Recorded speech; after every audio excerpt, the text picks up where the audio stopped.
Bismillah.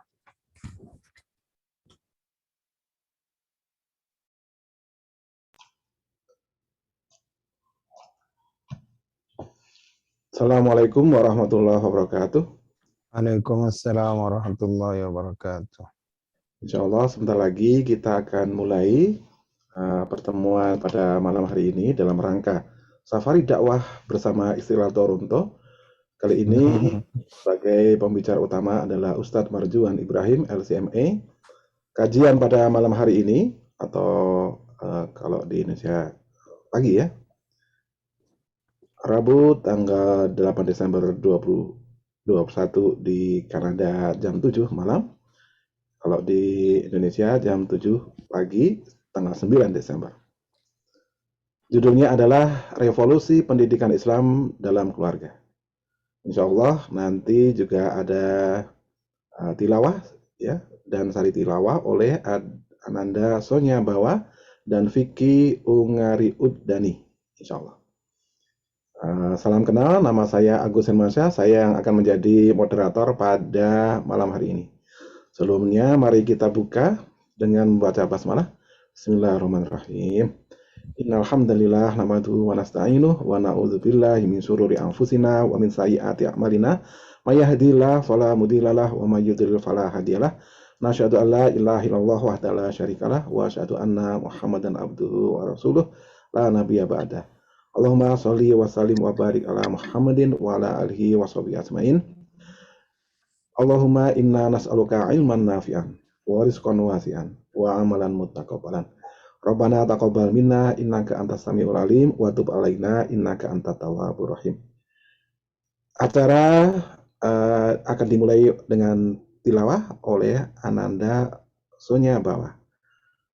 Waktu dan tempat kami persilahkan. Please go ahead.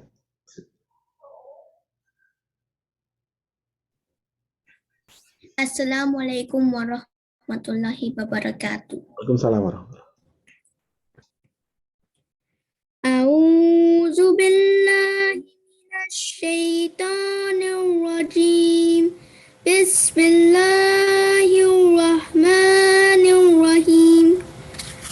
Wal yahsal ladzina law taraku min khalfihim dzurriyyatan ni'afan khafu alaihim falyattaqullah wal yaqulu qawlan sadida. Sadaqallahul azim. Bismillahirrahmanirrahim. Ya ayyuhallazina amanu qu anfusakum wa ahlikum naraw wa quduhan nasu wal hijaratu 'alaiha malaikatun gilatun sidadul la ya'sunallah ma amarahum wa yaf'aluna ma yu'marun. Sadaqallahul azim.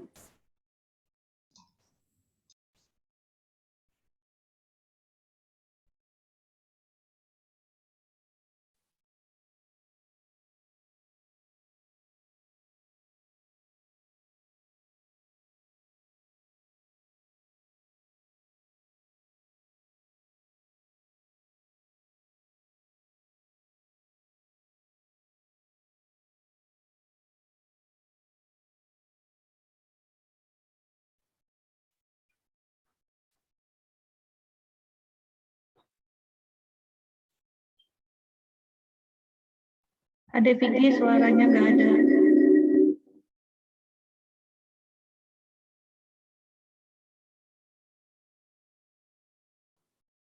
Ada Vicky, speakernya tolong nyalain.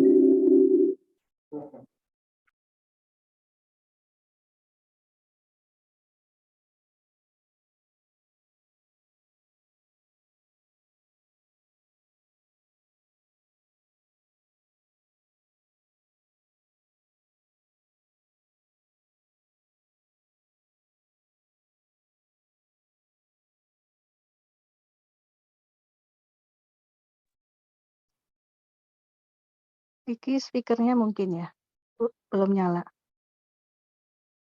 Mikrofon. mikrofonnya.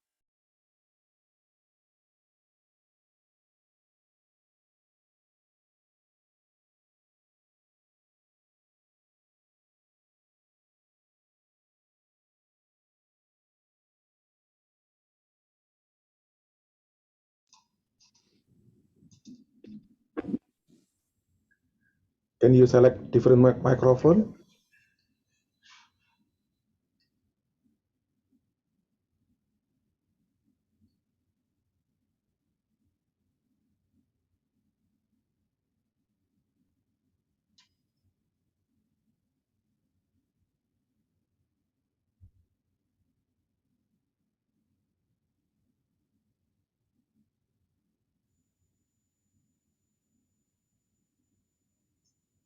Mohon maaf yang sebesar-besarnya, tadi ada kesalahan teknis.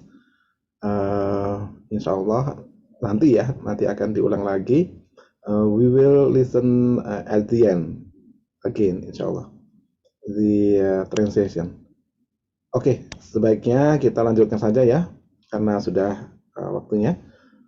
Kita menginjak pada materi utama yang akan dibawakan oleh Ustadz Marjuwan Ibrahim. Kali ini berjudul dengan kajian revolusi pendidikan Islam dalam keluarga. Tafadhol Ustadz, ahlan wa sahlan di Toronto. Insyaallah udah masuk bulan. Assalamualaikum warahmatullahi wabarakatuh.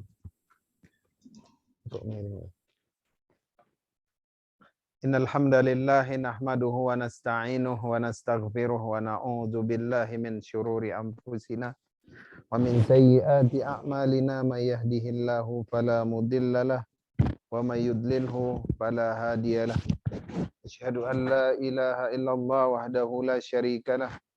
Asyhadu anna Muhammadan abduhu wa rasuluh allazi la nabiyya ba'dah.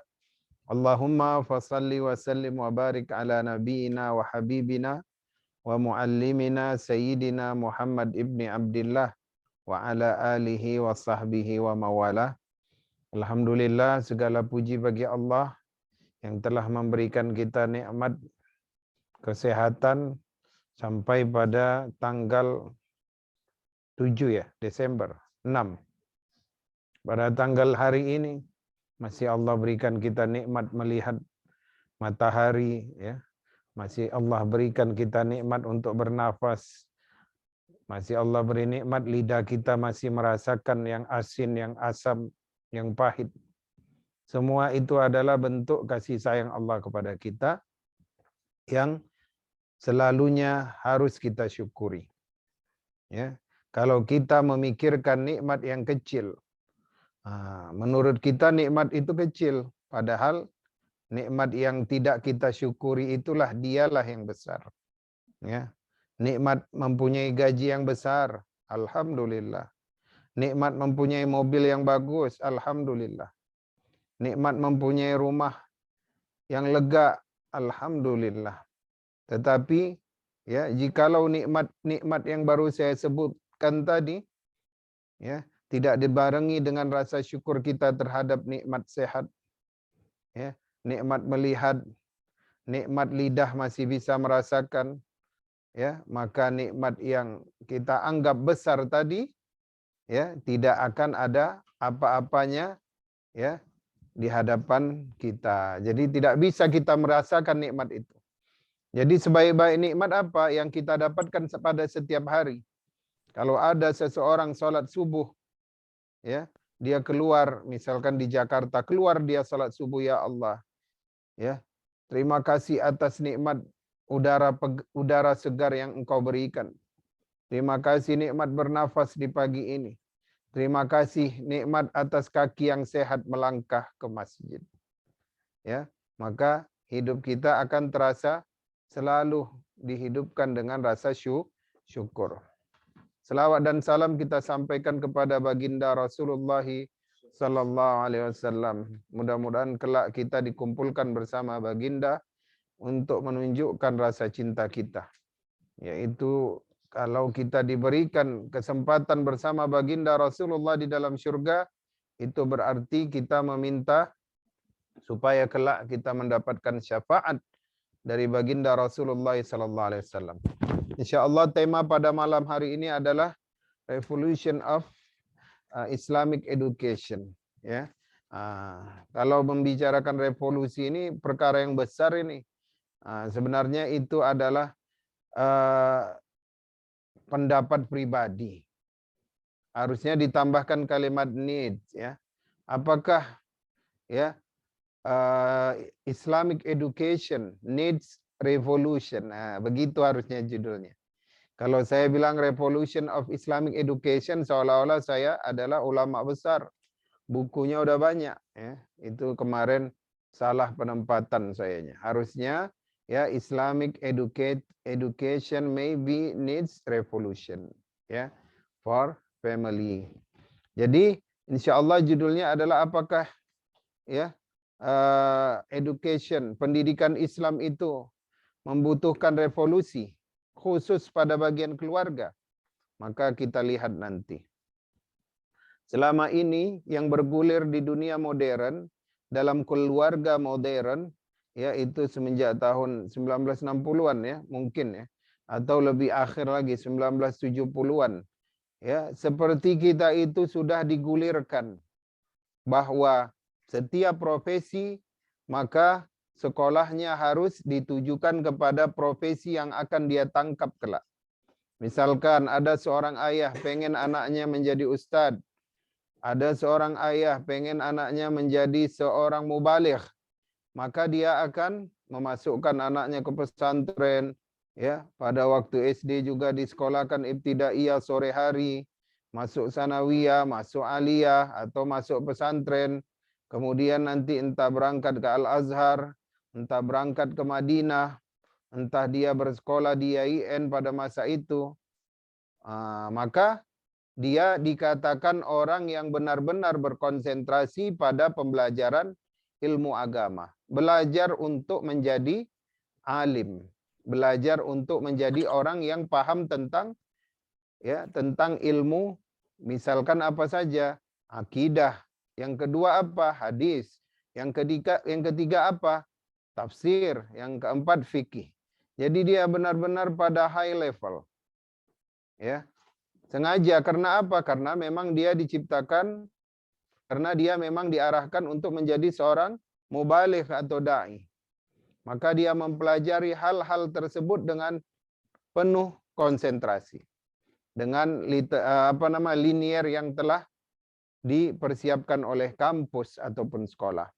Sementara ada orang tuanya yang ingin anaknya menjadi dokter, ingin anaknya menjadi insinyur, ingin anaknya menjadi ahli geofisika dan lain macam sebagainya. Ingin anaknya menjadi pengacara, ingin anaknya menjadi akuntan.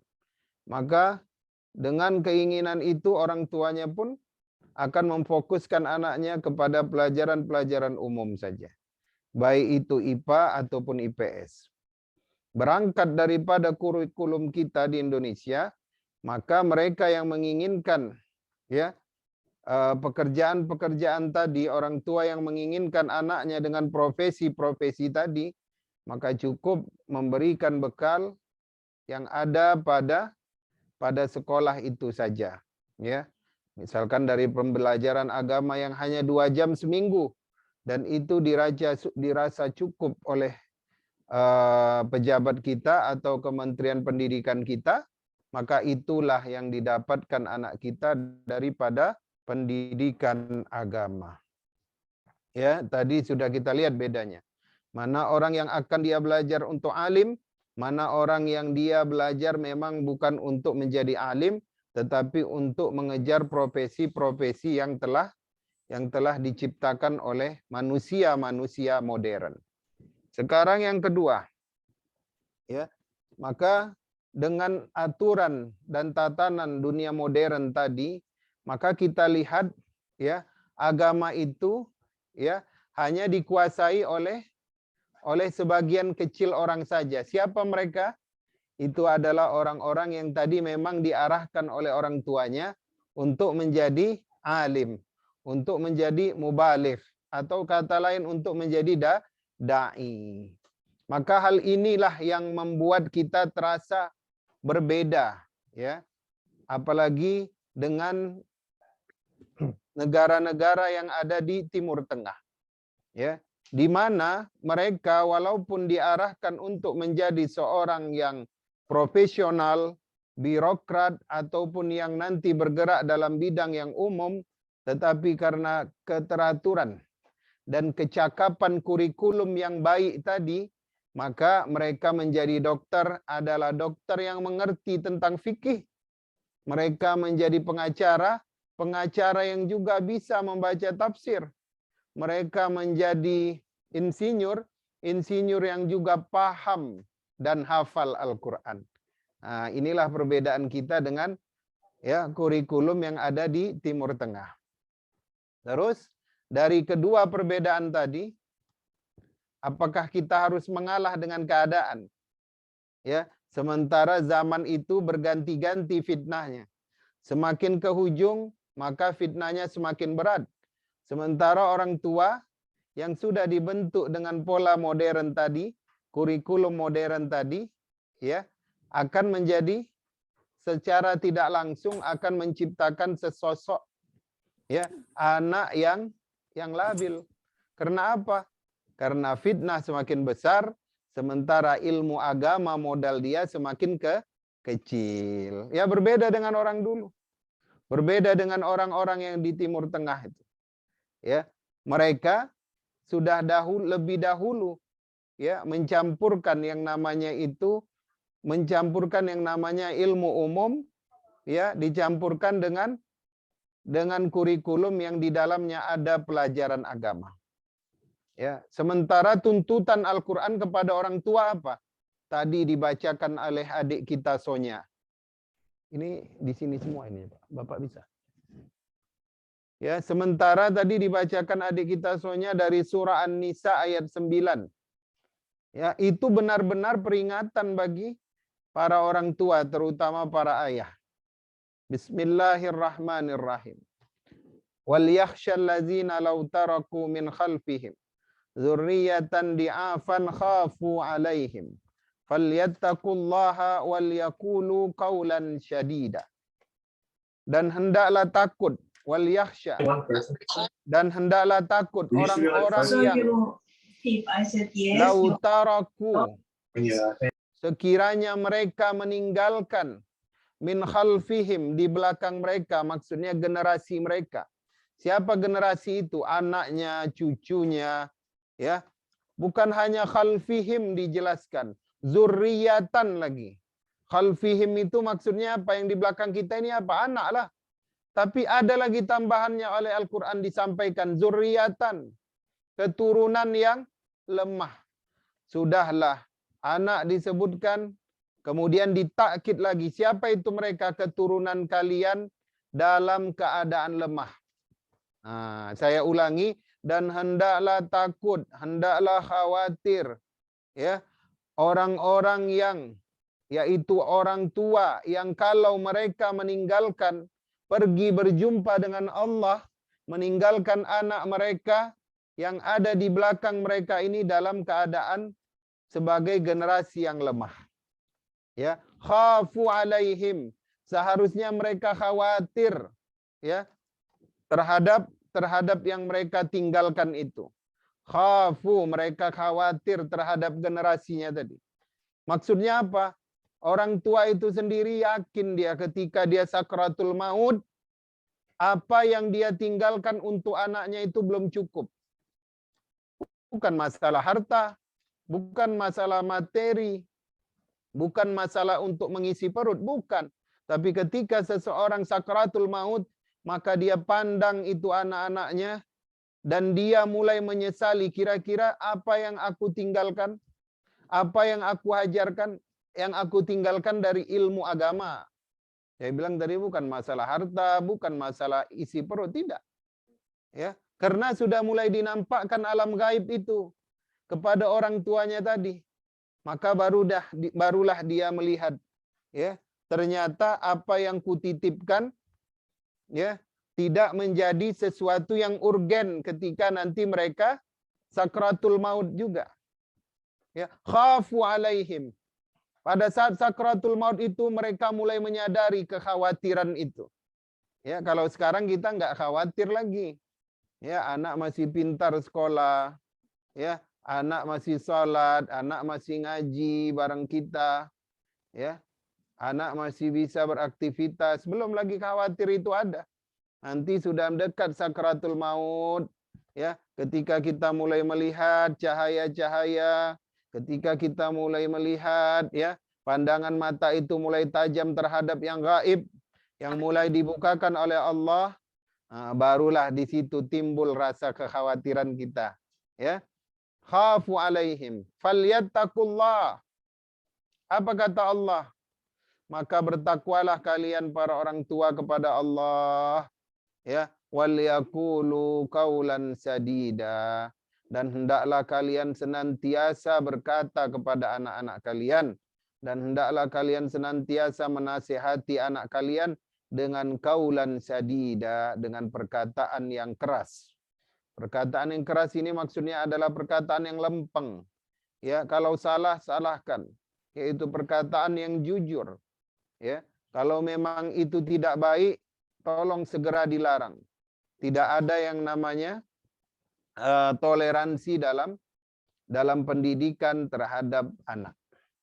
Nah, itulah penjelasan tadi dari An-Nisa ayat 9.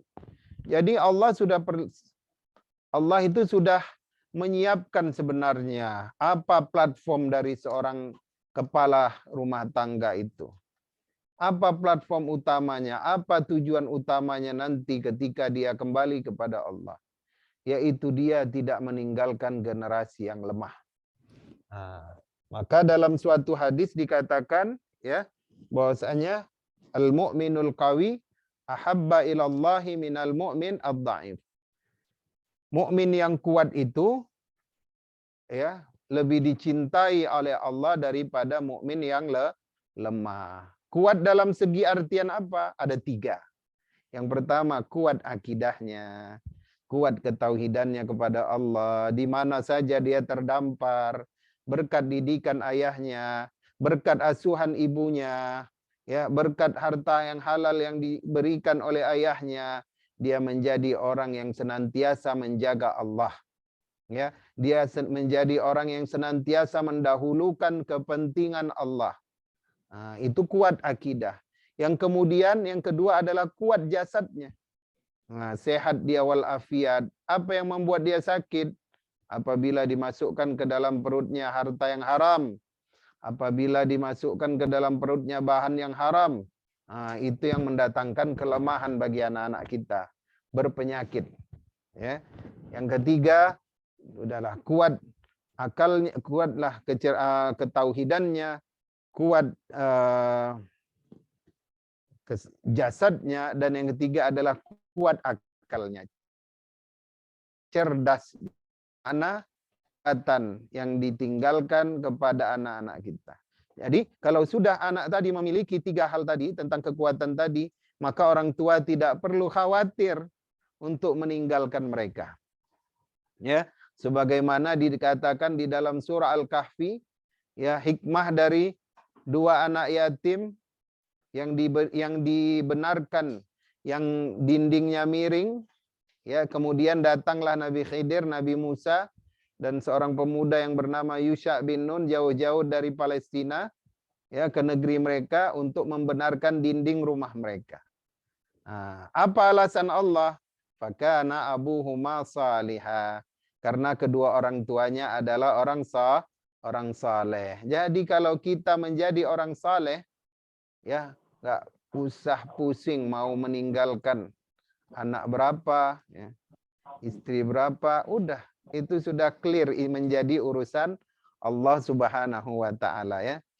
Kembali kita kepada kajian kita, ya. Jadi sebenarnya ini apa yang mau dikatakan revolusi ini? Kok sok mantap begitu, ya, revolusi. Saya sudah sampaikan tadi bahwasanya mungkin dalam pendapat saya untuk manusia modern ada sedikit yang perlu dirubah dari pendidikan Islam yang ada di dalam keluarga. Ya, sebagai contoh tadi, ya kan, apakah agama ini, ya, ilmu agama itu, Islamic Studies itu hanya untuk orang yang akan menjadi dai. Terus orang yang akan menjadi dokter, insinyur, ya, menjadi orang yang masuk jurusan computer science, ya. Nah, apakah mereka tidak perlu belajar tentang tauhid, tentang akidah, tentang hadis, tafsir, dan fikih? Ya, apakah orang-orang yang menjadi orang-orang yang pada kefokusan, ya, seperti pekerjaan-pekerjaan umum, birokrat atau apapun itu jenis profesinya, apakah mereka bisa mengatakan, oh, kami cukup mempelajari Islamic Studies itu pada low atau medium level saja? Apakah boleh dia mengatakan seperti itu? Apakah boleh seorang mukmin mengatakan, karena saya bukan ustadz, maka saya belajar Islam hanya untuk daily practice saja atau daily life saja? Apakah boleh dia mengatakan seperti itu? Ya, nah, inilah yang akan kita jawab pada pertemuan malam hari ini. Bapak-bapak, ibu-ibu yang dimuliakan oleh Allah Subhanahu wa taala. Kalau kembali kepada surah An-Nisa ayat 9 tadi jelas, ya, apa kira-kira ketika kita meninggalkan ilmu umum yang banyak, mereka dengan segudang prestasi sehingga menghasilkan sebuah profesi yang benefit, kemudian menjadikan mereka seorang yang tidak perlu lagi untuk belajar agama. Padahal Allah tadi sudah menyatakan, kira-kira kamu yakin gak generasi kamu tadi kuat? Ya, Nabi Yakub aja ragu ketika bertanya kepada anak-anaknya, ya baniya maza ta'budu wa iz hadara Ya'qubal maut iz qala li banihi ya baniya ma ta'buduna min ba'di. Dan ingatlah ketika akan datang kepada Yakub kematian, kemudian dia bertanya kepada anak-anaknya, maza ta'buduna min ba'di, siapa yang akan kalian sembah? Apa yang akan kalian sembah setelah kepergianku? Ya.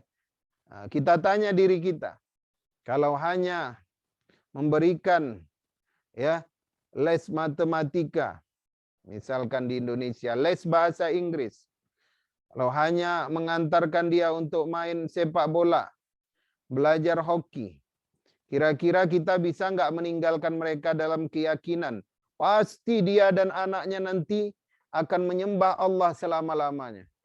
Nah, tanya dada kita masing-masing. Kalau kira-kira kita bisa memastikan, nggak apa-apa. Ya, kita perbanyak, ya, ilmu-ilmu umum, kita perbanyak dia untuk keahlian-keahlian, sertifikat-sertifikat yang bisa memberikannya uang yang banyak. Nah, Bapak Ibu yang dimuliakan oleh Allah Subhanahu wa taala. Maka kalau kita hanya memperhatikan pada hal-hal yang sifatnya materi, sehingga dia memperbanyak keahliannya pada hal yang tersebut, sebenarnya kalau dikatakan oleh Dr. Yusuf Qardawi, sebenarnya dia juga tidak terdidik, uneducated. Kenapa? Karena semua pekerjaannya itu bersifat labor. Ya, pekerjaan yang bisa diambil oleh semua orang. Pekerjaan yang bisa dikerjakan oleh semua orang ketika dia tidak ada. Satu hari dia pergi, ya, setengah jam kemudian sudah ada orang yang duduk menggantikannya.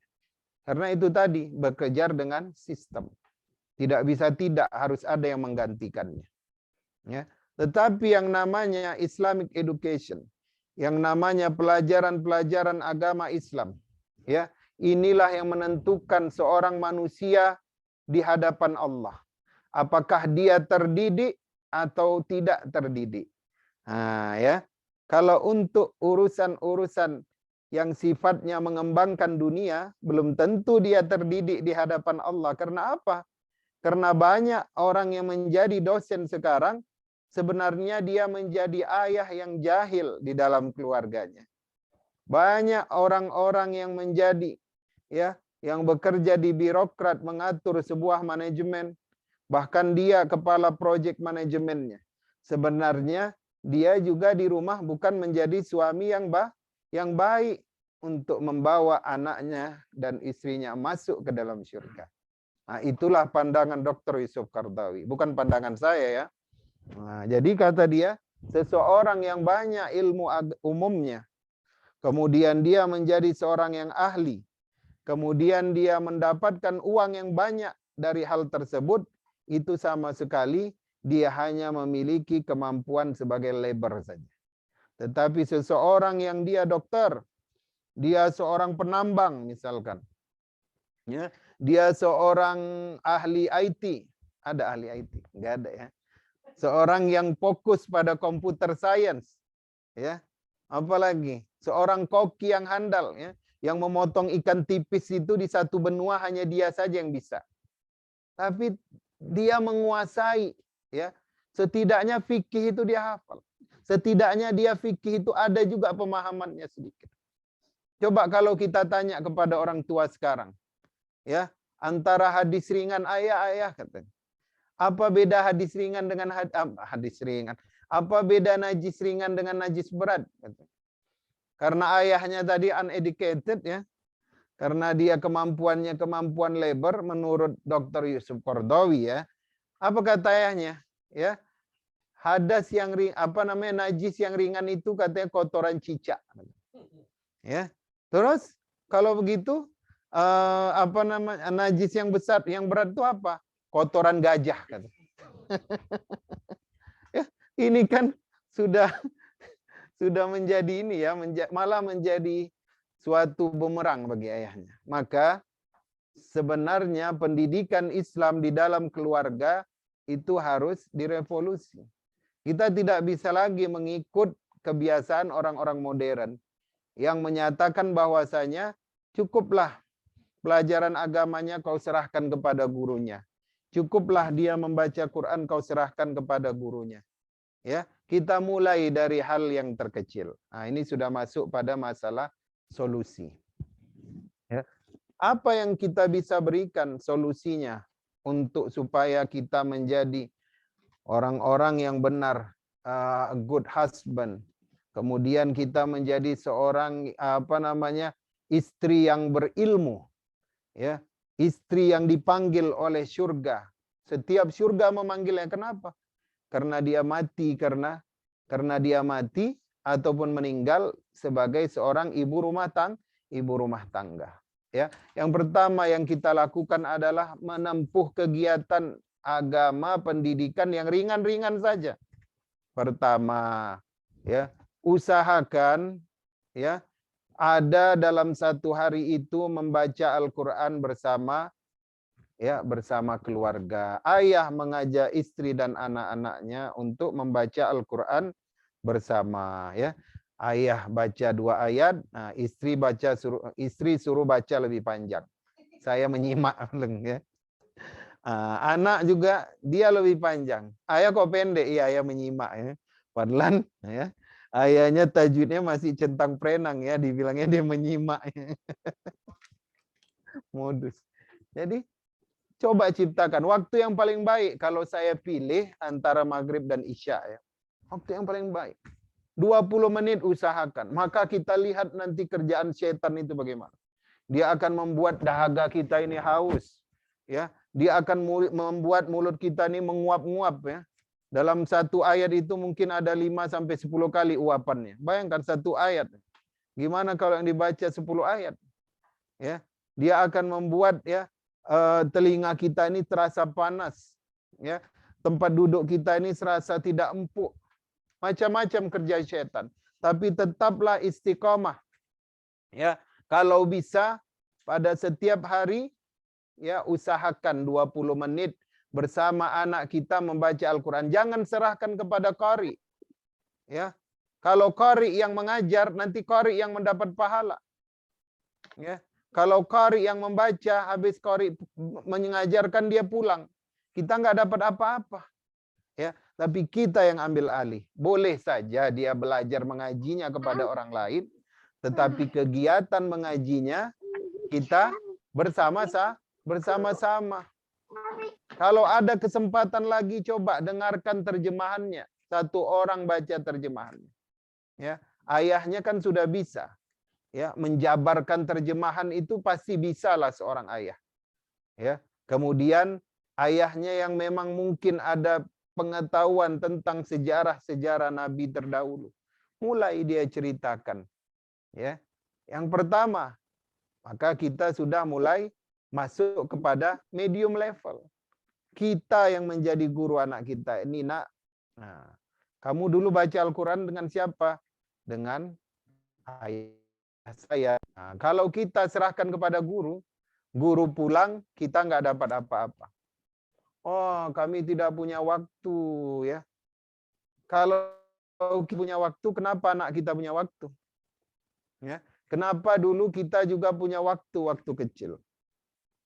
Ya, kalau dijadikan alasan waktu. Ya. Kalau kita melihat, ya, kita ini kecil. Ya. Apa jabatan paling tinggi kita di dunia ini? Kecil. Ya. Dalam sejarah Islam, kebanyakan anak khalifah itu, ya, lebih banyak yang menjadi ulama daripada menjadi Amirul Mukminin. Lebih banyak yang menjadi khalifah, menjadi ulama daripada yang menjadi khalifah. Ya, khalifah cuma satu. Kalau anak 27, yang jadi khalifah semuanya. Yang jadi sultan semuanya tidak. Satu orang saja kan. Selebihnya jadi apa? Dicetak untuk menjadi ulama. Kenapa kita yang biasa-biasa aja? Ya, nggak mau kita menaikkan sedikit level pengetahuan agama anak kita. Ya, karena apa? Karena tuntutannya pada masa ini lebih dahsyat. Ya, bisa jadi Dajjal itu keluar nanti di masa mereka. Kita nggak dapat. Kalau nggak kuat-kuat kita didik mereka dengan medium level ini, dan yang paling terbaik itu high level. Masya Allah, ayahnya benar-benar belajar, ya, fokus kepada suatu pengajian, kemudian dia datang ke rumah, kembali kepada anak dan istrinya, dia benar-benar fokus mengajar, itu alhamdulillah. Tentu anak selamat. Ya, bagaimana mereka nanti bisa, ya, kalau kita sendiri tidak memupuknya, sementara umurnya sudah dihabiskan dengan mengejar, ya, karir ataupun cita-citanya. Bapak Ibu yang dimuliakan oleh Allah Subhanahu wa taala, maka daripada itu, ya, marilah kita mulai sedikit demi aja. Misalkan Senin sampai Rabu bacanya Al-Qur'an. Ya. Hari Kamis bacanya hadis, ya, Arba'in Nawawi. Ya, hadis yang 40 aja. Innamal a'malu binniyat wa innamal likulli imri'in ma nawa. Faman kana hijratuhu ilallahi wa rasulih. Ya, sesungguhnya amalan itu tergantung kepada niatnya, ya kan? Jadi kita mulai, ya. Satu hadis itu dihabiskan 2 hari pun nggak masalah, pelan-pelan. Ya. Nah, nanti hari Jumatnya apa? Nanti lain lagi pembahasan kisah-kisah Nabi terdahulu. Apalagi anak-anak di barat ini kan. Misalnya yang public school. Ya, bisa jadi mereka awam tentang bagaimana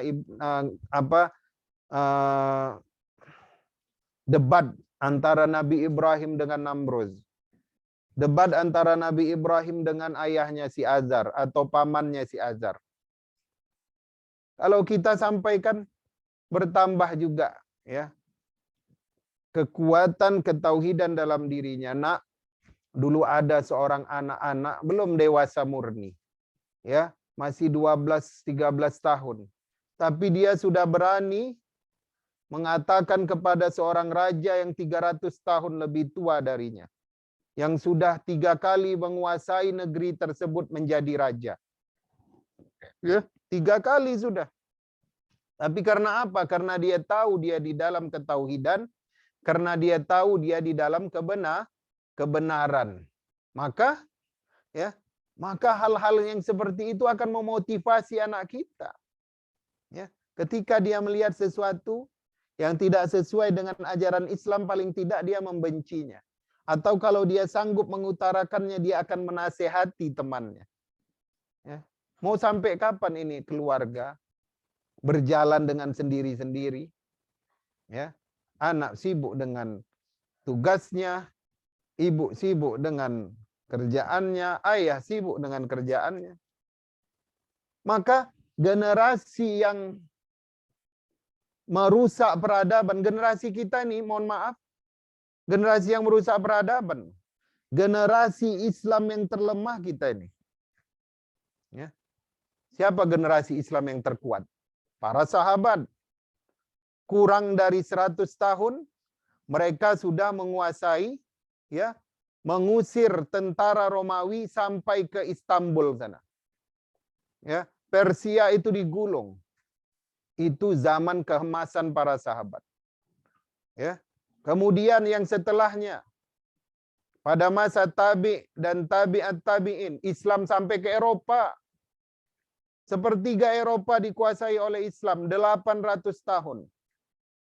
Nah, kalau mau lagi cerita, Asia Selatan, India 300 tahun dikuasai oleh kerajaan Islam. 300 tahun. Ya. Kita ini dalam keadaan yang paling lemah. Kalau kita kira kita ini ya, yang kayak Pak Indra, Pak Agung, yang ilmu agamanya, wawasan agamanya lumayan, meninggalkan Allah, meninggalkan anak kita, kira-kira kita yakin mereka bisa kembali seperti anak-anak Utsman Ghazi yang membina suatu daulah yang hampir menguasai seluruh Eropa. Orang-orang yang kedinginan di Eropa dia kasih baju hangat. Orang-orang yang lapar di Yunani pada saat itu dia hantarkan kacang. Kira-kira anak kita itu bisa nggak seperti mereka? Karena apa? Karena kita yang merusaknya. Yang pertama, apa penyebab kita jauh dari kemenangan? Kita meninggalkan Al-Quran, sementara mereka mendekap Al-Quran. Berapa banyak dari kita ini yang setiap hari mengatakan, nak, paling tidak satu hari baca setengah jam Al-Quran. Karena dengan Al-Quranlah dulu Islam mempunyai peradaban yang tinggi, menguasai dunia. Kalau engkau mau menguasai dunia, maka bacalah Al-Quran. Saya nggak tahu cerita itu benar atau enggak, sanadnya dari Pak Habibie. Katanya dia kalau belajar malam hari, yang bangun belajar malam hari itu di kampusnya sana di Jerman itu, di Aachen itu, adalah dia dan orang-orang Yahudi. Tapi yang dibaca orang Yahudi itu bukan Torah, tapi mereka membaca Al-Quran. Ketika ditanya Pak Habibie, kenapa kalian orang Jews ini baca Al-Quran? Kamu nggak tahu Islam menguasai Eropa selama 800 tahun karena apa? Karena mereka menjunjung Al-Quran. Sekarang kita tanya diri kita masing-masing. Berapa orang di antara kita yang ragu ketika anak kita lebih suka Al-Quran daripada ilmu metafisik? Coba tanya deh. Kamu mau jadi apa dengan Al-Quran? Nanti hidup kamu susah. Susah dapat pekerjaan. Susah punya mobil bagus, rumah bagus. Berapa banyak yang kita seperti itu? Tanya diri kita masing-masing. Ya kan? Kenapa kita sekarang begini tertindas? Kata Rasulullah, nanti pada suatu saat, ya, umat Islam itu banyak, tetapi seperti buih di lautan. Dan seperti apa dalam satu riwayat lagi? Seperti makanan yang ada di talam. Mereka akan dicabik-cabik, ya, oleh orang-orang di luar Islam. Kenapa? Karena kita lari dari Al-Quran. Kenapa sekarang orang bebas korupsi? Kenapa sekarang orang bebas ada dosen? Ya, seringkali dalam tahun 2021 ini, dosen melecehkan mahasiswinya, Kemarin ada karena pacaran, bunuh diri di kuburan. Siapa yang merusak? Aparat. Salah satu aparat. Kemudian kemarin ada yang dijadikan dikurung dia oleh pacarnya di Bekasi. Dijual dia. Ternyata siapa? Anak anggota dewan. Ya, mengerikan. Kenapa? Karena kita menganggap kami orang yang profesinya di umum nggak perlu tinggi-tinggi belajar agama. Cukup pada low level saja, itu sudah cukup. Ya, yang penting kami tahu cara salat, cara berpuasa, pergi berhaji, that's it. Selesai. Ya kan? Kan seperti itu kita berpikir sekarang. Pernah nggak kita, oh enggak lah. Ya, karena yang mau dihadapin ini adalah akhirat. Karena tujuan adalah akhirat. Dunia hanya tumpuan, maka kemampuan agama kami harus melebihi kemampuan labor kami yang membuat uang itu. Ya, yang membuat uang itu harus melebihi kemampuan kita. Yang dibuat dari uang itu ya harus lebih rendah dari kemampuan kita terhadap kampung akhirat. Ya, jadi marilah kita sedikit ubah ya pendidikan Islam ini. Tidak, nak, kamu jadi dokter, kalau bisa kamu hafiz Quran. Ini kan mantap kalau ada ayah begini. Nak, kamu mau jadi apa? Oh, saya mau jadi ini. Mau masuk law, hukum.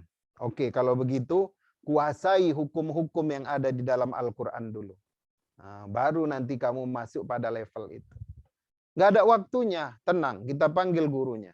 Sekarang juga ada Zoom, ya. Sekarang juga bisa beli buku, ya. Macam-macam caranya, tidak menjadi alasan. Ya.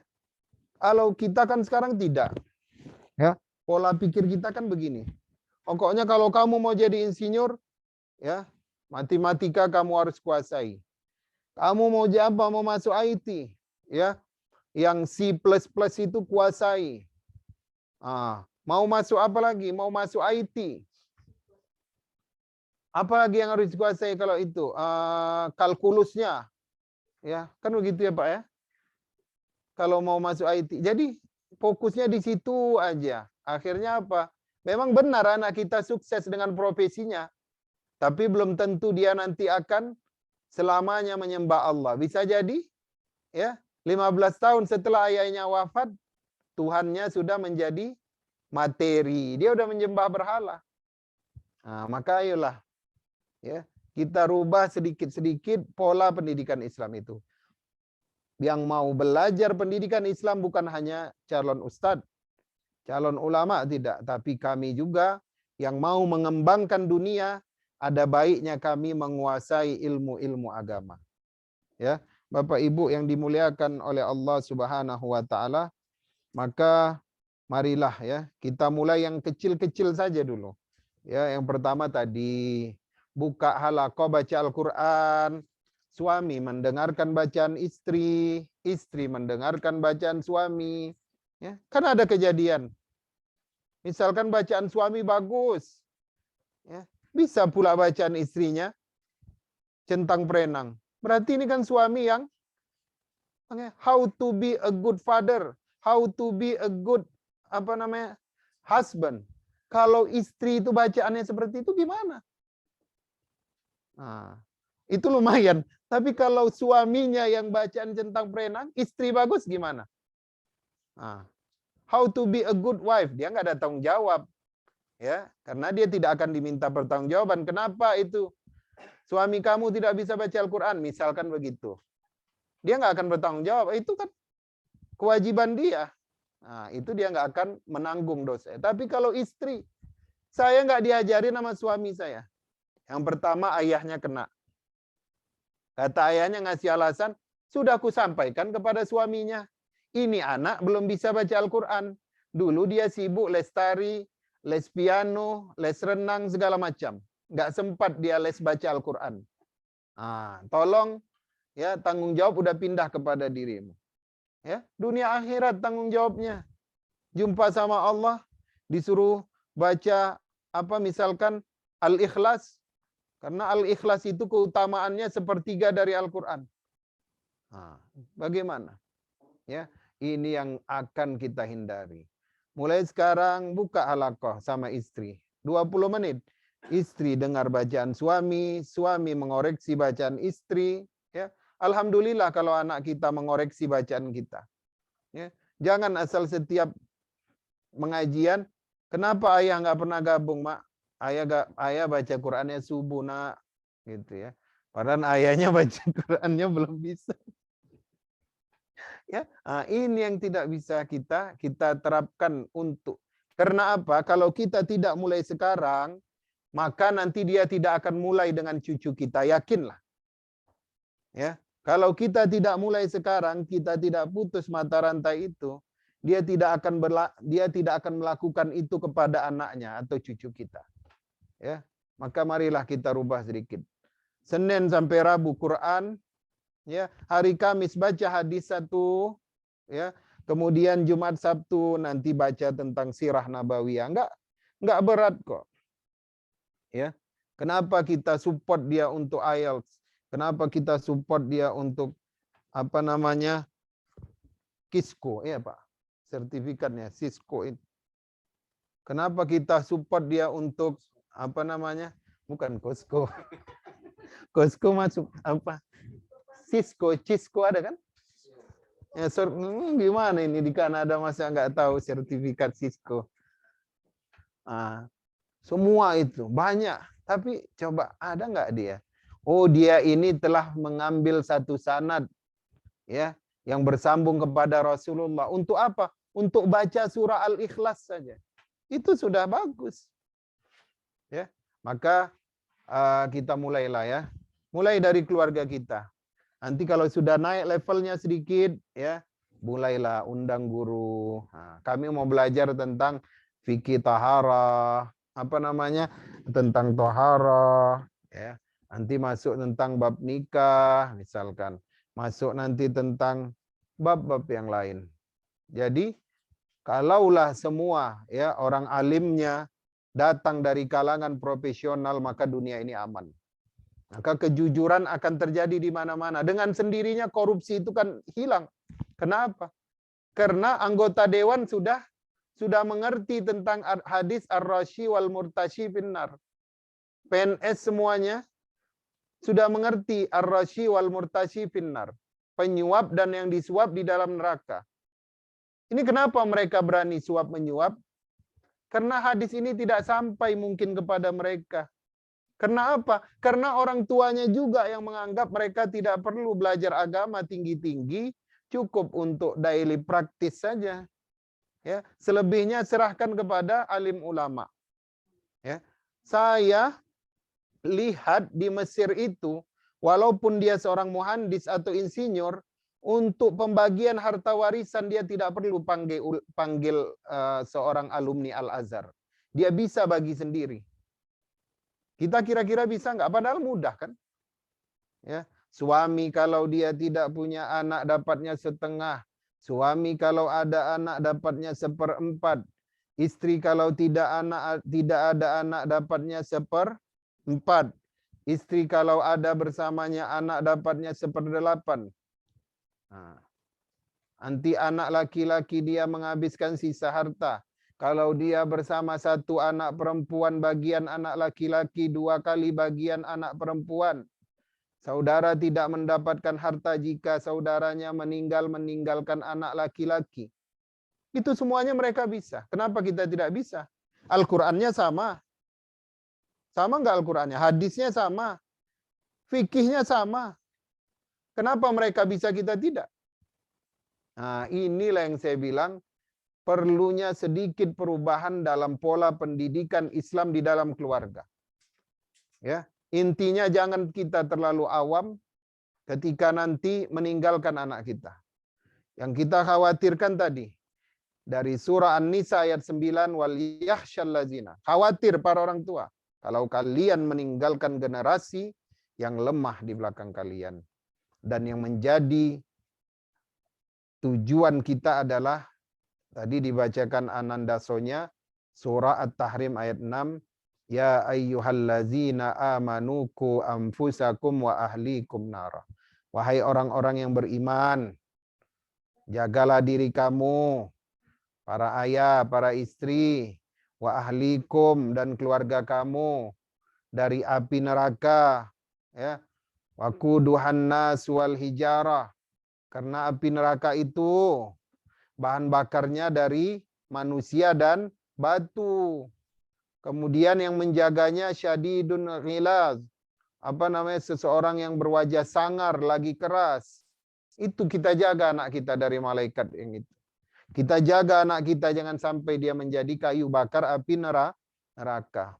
Orang yang menang kembali kepada Allah adalah orang yang ketika dia meninggalkan anak-anak dalam keadaan takut dan senantiasa menjadi anak-anak yang saleh. Ya, mungkin sampai di sini saja.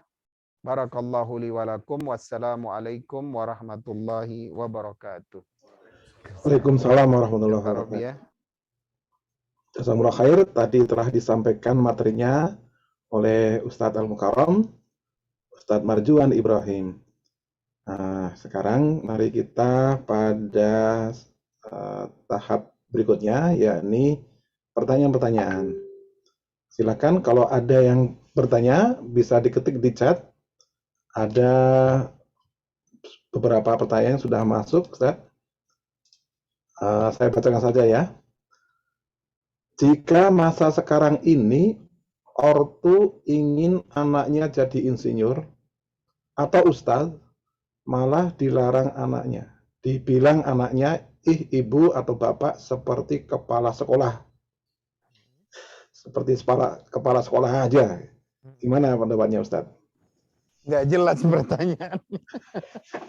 Jadi itu kan jawaban anak ya. Masa kita mau mencari jawaban anak gimana? Maksudnya ketika dia disuruh jadi insinyur, kamu jadi insinyur atau jadi ustadz gitu. Ibu ini nyuruh-nyuruh kayak kepala sekolah aja gitu. Iya, betul. Jadi yang bisa nyuruh dia siapa kalau nggak orang tuanya? Tukang bersihin salju di luar. Kan nggak mungkin. Ya orang tuanya lah. Itu tergantung pendidikan orang tuanya. Ya.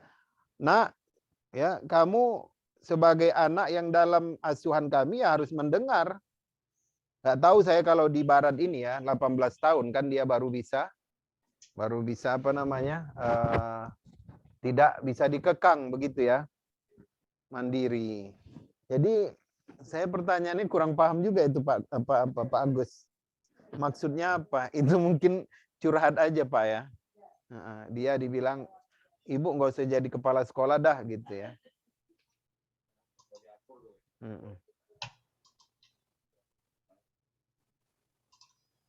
Lanjut. Coba dijelaskan pertanyaannya atau diganti. Silakan yang ingin bertanya lagi bisa di chat ataupun angkat tangan ya. Ini ada tadi kan? Iya, boleh angkat tangan juga, silakan. Ada dari studio ada nih. Dari studio, silakan. Di-unmute ya. Ya. Udah saya bacain aja. Kalau tanggung jawab suami sebegitu besar, berarti hisabnya besar juga atas tanggung jawabnya terhadap istri. Anak-anak. Kalau istrinya 4, berarti hisab dan tanggung jawabnya 4 kali juga. Benar. Ya. Masalahnya bukan 2, 3, 4-nya. Ya. Kenapa orang-orang di Arab sana bisa dia 4? Karena yang 4-4 itu dia ambil adalah orang-orang yang sudah mengerti semua tentang agama. Ya kan? Jadi ya, mau 1, mau 2, mau 3, mau harusnya pertanyaannya begini. Ya. Kenapa 1 aja nggak beres Pak Ustadz? Ya kan? Kenapa 1 nggak bisa? Karena 1 juga nggak dididik agamanya. Kita tahu nggak kalau kita belajar sejarah Umar bin Abdul Aziz. Umar bin Abdul Aziz itu kan dia Khulafaur Rasyidin yang kelima kan. Sebagian pendapat mengatakan Muawiyah bin Abu Sufyan. Sebagian lain mengatakan enggak, Khulafaur Rasyidin yang kelima itu adalah Umar bin Abdul Aziz. Ya. Kenapa Umar bin Abdul Aziz bisa dikatakan Khulafaur Rasyidin? Karena dia adalah seorang khalifah sekaligus juga menjadi ulama untuk kaumnya. Ya. Berapa lama Umar bin Abdul Aziz menjadi khalifah? Sebentar, nggak sampai 3 tahun. Nggak sampai 3 tahun. Yang tadinya itu Bani Umayyah sudah kolaps, Baitul Mal itu hampir kosong, dalam waktu 3 tahun Baitul Mal penuh. Salah seorang ahli sejarah mengatakan kalaulah dicari pada zaman Umar bin Abdul Aziz, pada tahun ketiga dia memerintah dari negeri Yaman sampai ke negeri Maroko, tidak ditemukan satupun orang yang boleh menerima zakat. Karena semuanya makmur. Dalam waktu 3 tahun. Ya, dimakmurkan oleh Umar bin Abdul Aziz. Tapi dibenci dia oleh istana. Ratu satu ya. Ya. Ratu satu, selir 3. Selir itu adalah istri kedua, ketiga, dan keempat. Ratunya satu, harus tetap dia mengatur yang madu-madunya ini. Ya. Apa kata, kenapa istana membenci Umar bin Abdul Aziz? Karena perhiasan mereka diminta untuk dimasukkan ke dalam Baitul Mal. Fasilitas dipotong. Untuk apa? Memenuhi Baitul Mal. Jadi rakyat senang karena tidak mereka dulu yang dipajak, tetapi orang-orang istana dulu yang diambil fasilitasnya, yang diambil kelebihan hartanya dimasukkan ke Baitul Mal. Baru negara bisa berjalan. Tapi di tengah sibuknya Umar bin Abdul Aziz itu ya membenahi suatu negara yang sudah hampir kolaps. Tahu nggak apa jumlah anaknya itu? Kalau nggak salah itu 17 anaknya Umar bin Abdul Aziz. Dan sebagian besar di antaranya itu menjadi ulama. Ya, ulama pada mazhab Imam Syafi'i. Ya. Kalau anak 17 mungkin nggak induknya satu. Nggak mungkin lah, induknya pasti 4 itu. Ya. Jadi apa? Jadi jangan kita mengatakan saya sibuk, saya nggak punya waktu, saya ada kerjaan, jam 8 malam, nggak ada. Umar bin Abdul Aziz kurang sibuk apa? Masih sempat dia kasih halaqah terhadap istri dan anak-anaknya. Ya, yang ini hari Senin, anak-anak ngumpul. Yang itu Selasa, yang Rabu. Jadi tanggung jawab istri kepada suami. Tanggung jawab suami lepas kenapa? Ketika dia sudah melakukan semua usaha. Yang pertama dia nasihati. Yang kedua dia cubit sikit. Yang ketiga dia tinggalkan dari tempat tidur. Ya, udah itu dah. Yang keempat berarti kalau memang dia sesuatu yang menjatuhkan marwah suami, marwah Islam, itu boleh dilepas. Ya, selain daripada itu sebaiknya tetap dijaga. Ya, tetap dijaga pelan-pelan.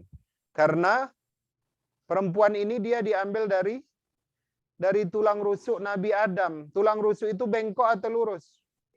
Bengkok. Kalau kita turuti semua keinginannya, kita yang jadi bengkok. Mau kemana-mana nggak berani. Mau lihat ke kanan, senantiasa jadi kiti, tahu kiti? Kan ada ceritanya itu, ya. Abang gini cerita ini ada. Abang sok hebat katanya. Emang bisa 2 cinta berkumpul dalam satu hati? Nggak bisa kata suaminya. Ya, cinta itu hanya satu, tapi dia bisa berkumpul dengan rasa takut. Ya. Aku mencintaimu tetapi takut kehilangannya. Kan gitu kan? Itu. Jadi garing ya. Enggak, kata istrinya emang bisa dua cinta berkumpul dalam satu hati. Kata suaminya nggak bisa. Ya, cinta hanya satu, kemudian dia diikuti oleh rasa takut. Ya, cinta kepadamu dan takut kehilangannya gitu. Ya, itu berarti yang itu. Nya itu yang segarnya gitu ya. Yang mudanya. Alhamdulillah. Jadi ya tanggung jawabnya itu kepada suami itu lepas ketika dia sudah menyelesaikan. Selagi dia menjadi suami, maka dia tidak boleh lepas usahanya untuk mendidik istrinya. Ya. Kemudian tadi yang terpotong bahwasanya istri tadi ya yang menjadi tanggung jawab suami tadi itu memang tanggung jawab dunia akhirat. Ya, di dunia dia wajib ya mengisi lahir dan batin. Lahirnya apa semua segala sesuatu. Termasuk juga dengan hubungan intim itu zahir. Itu bukan batin. Ya, batin itu apa? Tidak menyakiti hatinya, tidak membuatnya menangis. Kemudian apalagi? Ya segala sesuatu yang menjaga perasaannya. Ya, seperti itu. Ini kayaknya pertanyaan titipan. Bukan.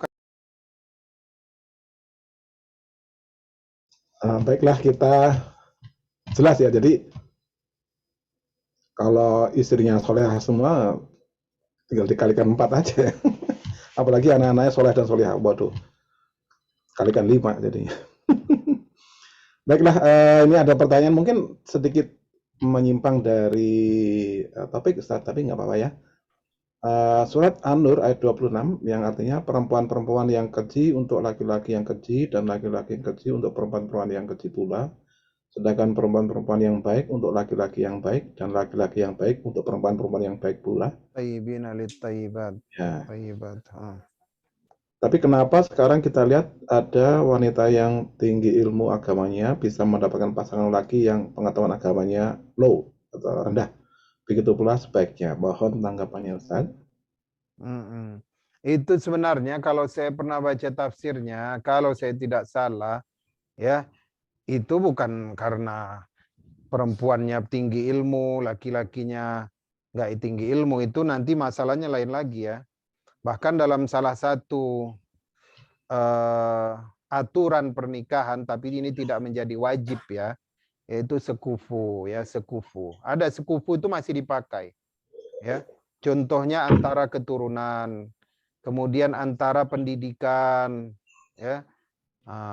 Bukan maksudnya membeda-bedakan kasta, tidak, tetapi untuk supaya rumah tangga itu bisa berjalan dengan baik. Tapi yang ayat yang Bapak sampaikan tadi itu dahulunya ya adalah bahwasanya Allah meyakinkan seseorang yang baik-baik itu, seorang yang tidak pernah berzina, maka Allah tidak akan menjodohkannya dengan orang yang pernah berzina. Ya, itulah maksudnya yang baik-baik untuk laki-laki yang baik, untuk perempuan yang baik-baik. Tetapi ya ayat itu setahu saya itu sudah dihapus hukumnya. Ya. Jadi setiap laki-laki ya boleh dia menikahi ya perempuan dengan maksud untuk mendidiknya, untuk membawanya kepada jalan yang benar, itu dibolehkan. Saya lupa itu asbabun nuzulnya ya. Tapi sebenarnya itu tidak mix change dengan yang Bapak bilang tadi, bahwasanya suaminya berpendidikan agama tinggi, istrinya sebaliknya, atau istrinya yang punya ilmu tinggi, kemudian suaminya tidak punya ilmu tinggi. Itu bukan ke situ ayatnya. Ya. Tetapi itu adalah salah satu jaminan Allah bagi pemuda yang menjaga kesuciannya, yang menjaga masa mudanya. Mustahil Allah akan menjodohkannya dengan perempuan yang tidak terjaga dan rusak masa mudanya. Ya, seperti itu. Itu jaminan Allah. Tapi apakah tidak boleh seorang laki-laki baik-baik menikahi misalkan perempuan yang tidak menutup aurat, mulutnya masih berkata kasar? Tidak boleh. Oh, boleh. Justru di situ nilai jihadnya. Justru di situ nilai dakwahnya. Kalau semuanya kita mencari perempuan yang auratnya sudah tertutup, itu anak-anak gadis yang masih butuh bimbingan, siapa yang mengurusin? Kan nggak mungkin Pak Robi ya, kan nggak mungkin Pak Indra gitu ya. Ya, insya Allah. Itulah Pak Agus. Ya, sangat jelas sekali Ustaz. Jazakumullah khair. Mungkin ada pertanyaan langsung, silakan. Atau kalau ada pertanyaan bisa diketikkan di chat ya, dalam bahasa Indonesia or in English, please go ahead. Ini Dari ada studio pertanyaan nggak ada. yang mungkin kurang mengacu kepada materi, tetapi tentang sholat. Bagaimana syarat mengerjakan sholat isyraq? Kapan waktunya dan apa boleh dikerjakan di rumah? Demikian pertanyaan Ustaz. Salat sunnah isyraq. Salat sunnah isyraq itu memang ada motivasinya dari Rasulullah. Barang siapa yang salat subuh berjamaah, kemudian dia diam di dalam masjid sampai datang waktu matahari terbit, kemudian dia salat 2 rakaat, maka baginya seolah-olah mendapatkan pahala haji dan umrah. Ya, kalau zaman sekarang pada setiap aplikasi itu udah ada, ya, waktu Isra itu, waktu syuruk itu sudah ada. Terus ada pertanyaan, apakah boleh begitu matahari itu naik langsung kita salat? Sebagian ulama mengatakan tunggu dulu 1 menit setelah lewat waktu itu barulah salat. Kenapa? Karena dia beralasan kalau kita salat karena waktu syuruk itu sama dengan kita menyembah matahari. Itu ada yang bilang begitu, tapi menurut saya tidak juga. Ya, yang kita ambil adalah aturan yang telah disiapkan oleh Rasulullah. Kita salat pada waktu itu. Memang dilarang salat pada waktu matahari itu sedang masuk sekali. Nanti udah naik dia sedikit barulah masuk waktu syuruk itu tadi, 2 rakaat. Apakah boleh mengerjakannya di rumah? Ya, di dalam hadis itu jelas bahwasanya dia salat sunnah, salat subuh berjamaah. Ya, dan dia setelahnya iktikaf di dalam masjid. Kalau di rumah bisa enggak? Kembalikan lagi kalau dia di rumahnya berjamaah, ya, daripada subuh itu sampai waktu syuruk dia benar-benar fokus zikir, baca Al-Qur'an. Sebaik-baik zikir adalah membaca Al-Qur'an, ya.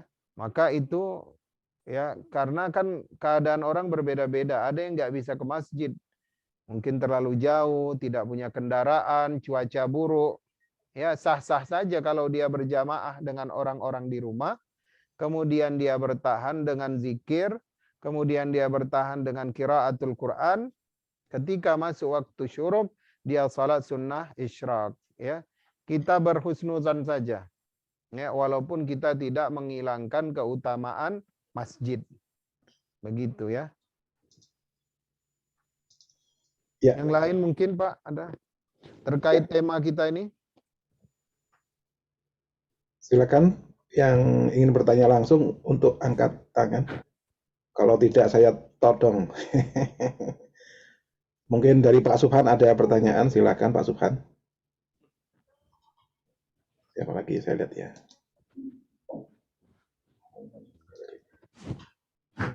Pak Subhan, Pak Pur, Pak Bruce, Mbak Lia, Mbak Evi, Mas Budi, silakan yang lain kalau ada pertanyaan.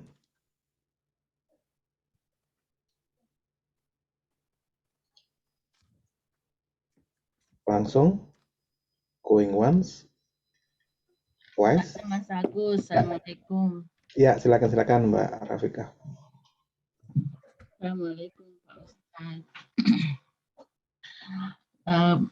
Apa namanya, untuk saat ini kan kita menghadapi bulan Desember itu, saudara kita yang Kristiani akan merayakan Natal.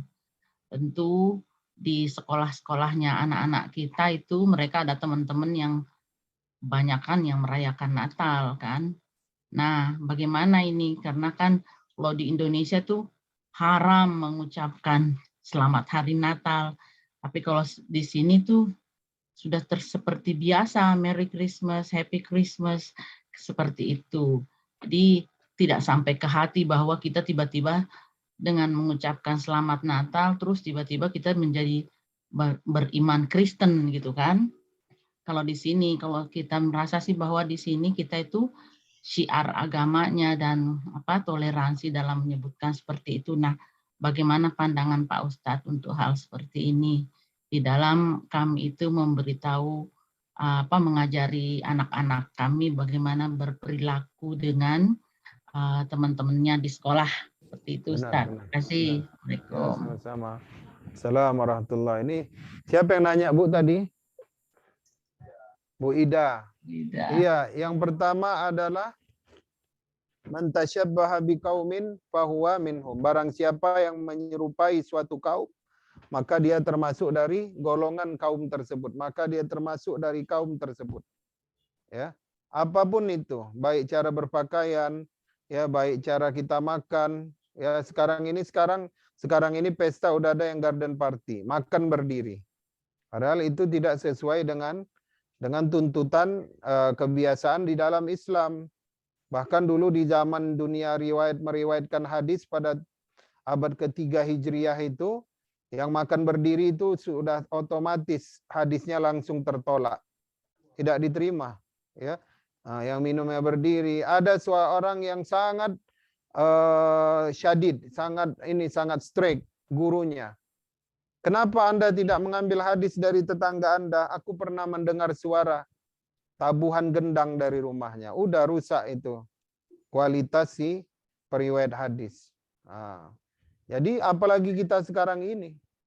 Jangankan mengucapkan, ya, ikut pasang ornamen saja itu sudah termasuk bagian dari menyerupai kaum itu. Contohnya lagi sekarang yang paling banyak tanpa kita sadari, masalah kuku aja lah. Berapa banyak, ya, istri-istri dari orang Islam itu kukunya panjang-panjang. Makanu lisyayatin. Kuku itu kalau panjang dia tempat berkumpulnya setan. Karena jorok. Sebersih apapun dia tapi tetap jorok itu. Banyak bakterinya. Yang kedua, ya, ini masalah macam-macam warnanya. Ya, ada yang pendek tapi pendek, kukunya nggak panjang. Tapi macam-macam warnanya. Kayak lagi nggak sholat Pak Ustadz. Iya, memang sah-sah saja lagi nggak sholat, ya. Belum ada mandi wajib, tapi itu kan sudah mengikuti kegiatan suatu kaum kalau kita mau bahas. Jadi bagaimana dengan masalah Natal? Ya, masalah Natal ini kan sudah setiap tahun berulang, ya. Banyak ulama yang mengatakan tidak boleh, tapi sebagian kecil juga ada yang mengatakan boleh, ya. Tetapi yang paling aman, karena kita tahu definisi dari Natal itu adalah kelahiran Isa Al-Masih, dan Isa Al-Masih itu disembah oleh mereka, maka kita tidak boleh masuk, ya, mendukung, memberikan selamat, ya, terhadap apa yang menjadi kesesatan bagi mereka. Itu tidak boleh. Ucapan selamat itu adalah sesuatu yang diucapkan, ya, setelah mereka tidak mendapatkan kecaman. Setelah mereka dijamin tidak akan mendapatkan kerugian. Itu selamat. Ya, seolah-olah kita mengucapkan selamat, kalian mudah-mudahan akan dimasukkan ke dalam surga. Ya. Terus bagaimana menghindarinya? Seseorang yang tinggal di sebuah komplek, di sekelilingnya adalah orang-orang yang sangat baik kepadanya. Tidak pernah memeranginya, tidak pernah mengusir dari kampungnya. Ya, kemudian mereka selalu membantu kita mengucapkan hari Idul Fitri, ya, datang ke rumah kita. Bagaimana kita menjawabnya? Dibolehkan oleh Dr. Yusuf Qardawi dan Majelis Fatwa Eropa dengan mengatakan, ya, wish yang tidak masuk ke dalam ranah lingkungan akidah mereka. Apa itu? Selamat, kalian akan berkumpul bersama keluarga. Selamat, kalian akan, ya, saling selamat anak-anak Anda akan pulang ke rumah, selamat makan besar dan lain macam sebagainya. Happy holidays, ya. Itu sesuatu yang tidak menyangkut pautkan dengan masalah akidah mereka. Yang ketiga, sepertinya Christmas di Kanada ini sudah masuk ranah culture, bukan lagi ranah agama. Maka kalaupun kita bilang happy holidays, dia oke-oke saja. Atau selamat makan besar, selamat berkumpul dengan keluarga besar, itu juga sudah oke, ya.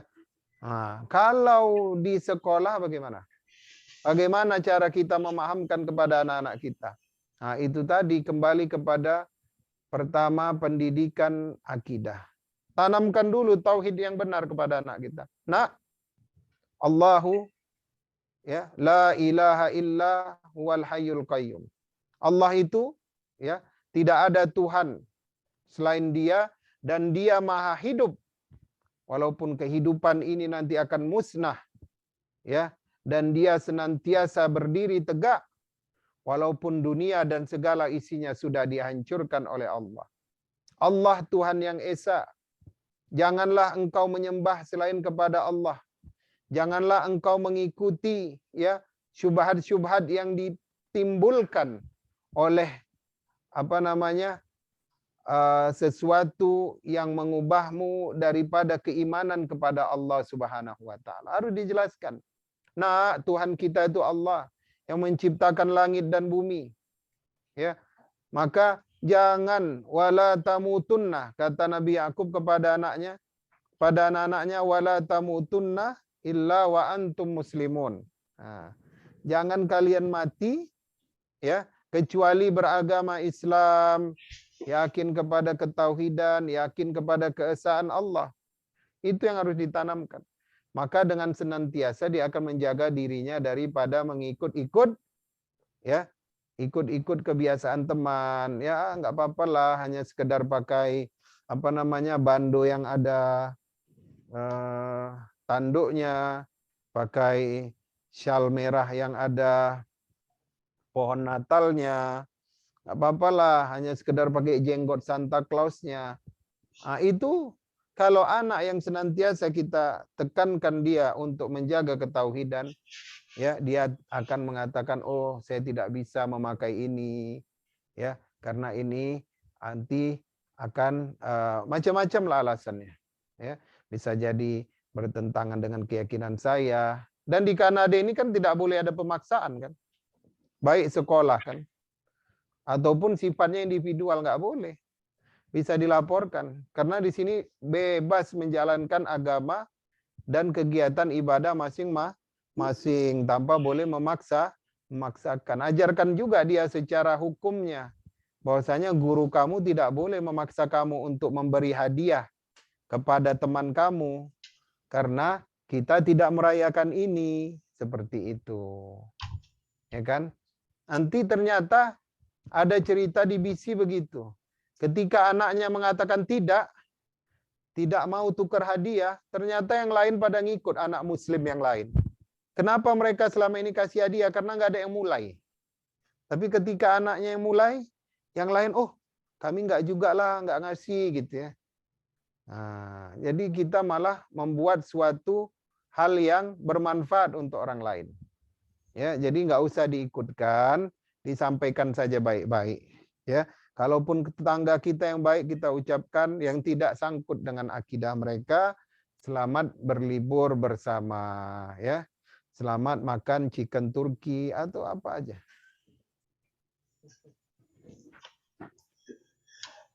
Ya kan itu makanannya, Thanksgiving ya. Ya, baiklah. Kita sudah hampir di penghujung acara jam 8.30. Siapa dari tadi? Kirain Asik sekali Ustaz ya. Iya. Nah ini tadi ada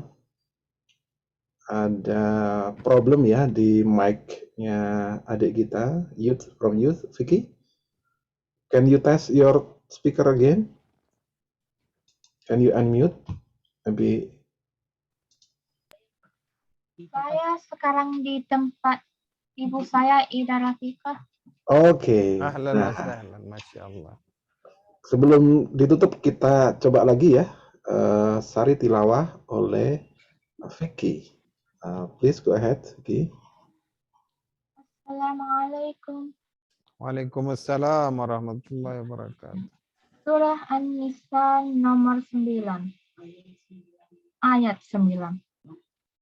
Dan hendaklah takut kepada Allah orang-orang yang sekiranya mereka meninggalkan keturunan yang lemah di belakang mereka yang mereka khawatir terhadap kesejahteraannya.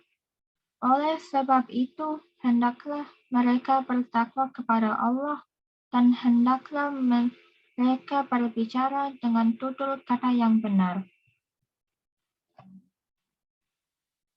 Sadaqallahul-adzim. Surat At-Tahrim Iya. ayat 6. Wahai orang-orang yang beriman, peliharalah dirimu dan keluargamu dari api neraka yang bahan bakarnya adalah manusia dan batu. Penjaganya malaikat-malaikat yang kasar dan keras, yang tidak durhaka kepada Allah terhadap apa yang Dia perintahkan kepada mereka dan selalu mengerjakan apa yang diperintahkan. Sadaqallahul azim. Syukran Ilki, Masya Allah.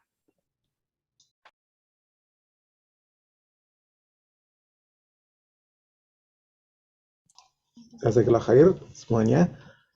Kita sudah sampai di penghujung acara.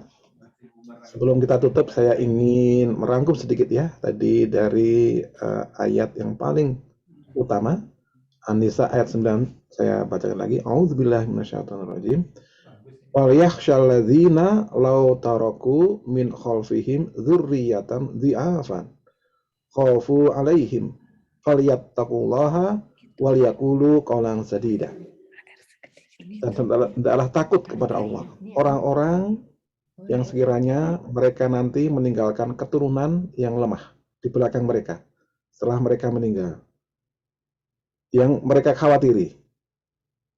Oleh sebab itu hendaklah mereka semuanya pada bertakwa kepada Allah, dan hendaklah mereka berbicara dengan kata-kata yang benar, yang lurus, yang tegas, gitu. Qaulan sadida. Kemudian agar kita menjaga keluarga kita dari api neraka yang bahan bakarnya di sana adalah dari jin dan manusia. Di sana ada malaikat-malaikat yang patuh kepada Allah Subhanahu wa taala, yang selalu mengerjakan apapun yang diperintah, yakni untuk menyiksa orang-orang kafir dan orang-orang munafik ya yang ada di dalamnya. Baiklah, kita sampai di acara penutupan. Kami persilakan Ustadz untuk menutup dengan doa, Ustadz. Ya. Ya Pak Agus, mohon maaf ini ada pertanyaan terakhir sebelum ditutup. Oh ya, silakan. Agar saya dapat menjadi kepala keluarga yang baik, apa syarat ya minimum dari pengetahuan agama yang mesti dikuasai atau dimiliki? Ya, bagus. Apa syarat, apa minimum itu? Setidaknya ilmu-ilmu yang terkait dengan ibadah harian, ya, ilmu tentang bersuci, kemudian pengetahuannya tentang wudhu, tentang mandi wajib, ya kan? Itu kadang banyak yang miss, itu orang tua banyak yang miss. Ya, coba diperiksa satu-satu orang tua. Mungkin ada yang nggak sampai ke siku, ya, ada yang yang walaupun sunnah ya, ada yang dia memasukkan air itu hanya sekedar ya dia pegang hidungnya aja, nggak masuk airnya. Ya. Yang pertama ada ilmu tentang yang mendukungnya untuk ibadah harian.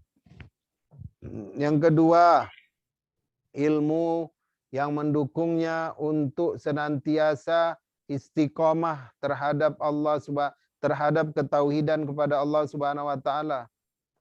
Apa aja yang mengistiqomahkannya? Ilmunya tentang hari kiamat, tanda-tanda kiamat, kemudian sifat-sifat neraka, sifat-sifat penghuni surga, itu harus selesai itu.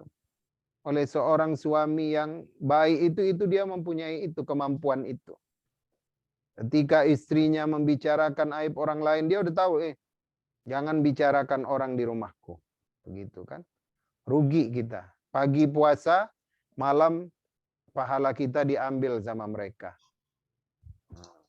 Ya, itu udah bagus itu.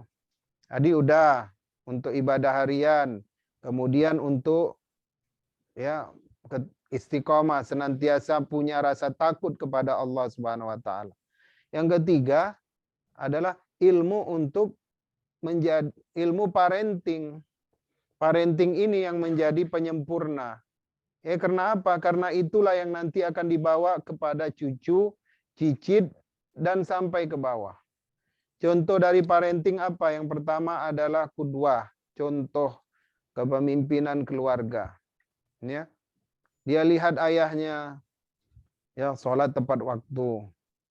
Bagaimana ayahnya bisa sholat tepat waktu? Itu tadi ada ilmunya. Dia cepatkan tidurnya, dia bangun malam harinya. Ya. Apalagi contoh untuk parenting, bagaimana orang tua ya bersama dengan ibunya. Kata Rasulullah, khairukum li ahli wa ana khairukum li ahli. Sebaik-baik kalian para suami adalah yang paling baik dengan keluarganya. Dan aku adalah orang yang paling baik dengan keluargaku. Ini bentuk kecerdasan Rasulullah. Sangat-sangat cerdas. Kenapa? Karena yang tahu kita ya buruk baiknya, ya panu di mana, kudis di mana, kapan dia baik, kapan dia manis mulut, kapan dia hanya sedang berdrama, itu hanya istri dan anak-anak kita. Kadang-kadang dia di kantor bukan main senyumnya lebarnya, ya bukan main ramanya, hai Mona katanya, hai Emma katanya. Tapi begitu sampai di rumah ya, walahai walasai, ya. Mana kopi nih, udah haus ini gitu ya. Mana teh ini gitu ya.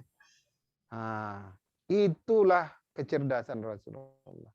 Jadi kalau dia sudah baik di rumah, mustahil dia akan menjadi ketus terhadap teman-temannya. Tapi kalau dia ketus terhadap, kalau dia baik terhadap teman-temannya, ya koleganya, belum tentu dia di rumah seperti itu.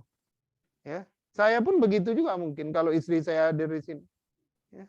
Semua orang memiliki sifat seperti itu. Makanya Rasulullah keluarkan hadis itu. Ya, yang paling baik di antara kalian, yang paling besar pahalanya itu kebaikan terhadap istri dan anak. Jadi misalkan kalau senyuman kita, kalau metode Ari Ginanjar ya, kalau senyuman kita hanya sebesar begini doang di hadapan kolega kita di kantor, maka harus lebih dari itu ketika kita berjumpa dengan istri kita. Rasulullah itu ngajarin kok. Sebelum, nah ini jangan ceritanya mau berbini banyak aja. Rasulullah itu kalau mau pulang, ya gosok gigi dulu, sisir rambut dulu, singgah kemana gitu. Ya, dia bersihkan bajunya, kalau perlu diganti bajunya. Ya, pinjam baju ahlus suffah. Kenapa? Karena mau menjumpai orang yang paling banyak mendatangkan pahala, yaitu istri. Ya. Istri itulah yang paling banyak mendatangkan pahala. Semakin baik kita sama istri, semakin besarlah pahala kita di sisi Allah. Ya. Kalau keluarga sudah baik, ya keluarnya pasti baik.